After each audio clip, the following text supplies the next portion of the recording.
మెసేజ్లు phone calls చేసి ధైర్యంగా ఉండు, బ్రహ్మాండంగా ఉంటుంది సినిమా అని వాళ్ళు ధైర్యం చెప్తున్నారు. బికాస్ ఇండస్ట్రీ వరకు తెలుసు what kind of risk I'm taking అని, what kind of risk father has taken అని.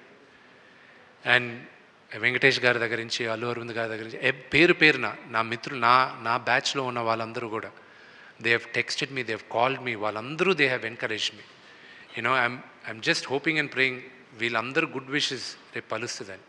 విష్ణు గారు, పవన్ కళ్యాణ్ గారు సనాతన ధర్మం మీద చాలా పెద్ద స్టాండ్ తీసుకుని ఉన్నారు. నిన్న కాక మొన్న తమిళనాడు మురుగన్ ఫెస్టివల్ కూడా వెళ్ళొచ్చారు.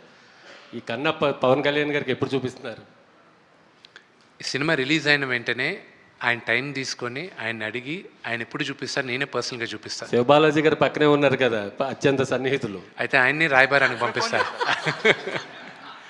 మనకి తెలిసిన పవన్ కళ్యాణ్ గారు వేరే. ఈరోజు is got an entire state responsibility on him. So ఆయన టైం తీసుకొని గ్యారంటీ ఆయనకి చూపించాలి. బికాజ్ యాజ్ అన్ యాక్టర్ నాకు ఆయన సీనియర్, ఆయన అప్రిసియేషన్ కూడా వస్తుందా రాదా అని నేను ఐల్ బి యాంగ్జైటీగా వెయిట్ చేయాలి. ఆల్ ద బెస్ట్ అండి.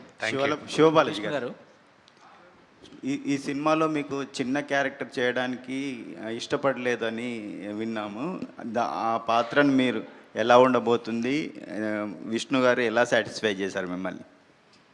అవునండి, ఇంటికి భోజనం పిలిచారు, దాంట్లో ఏమో కలిపారు, పడుకున్నాను, లేచి చూస్తే నేను న్యూజిలాండ్లో ఉన్నా.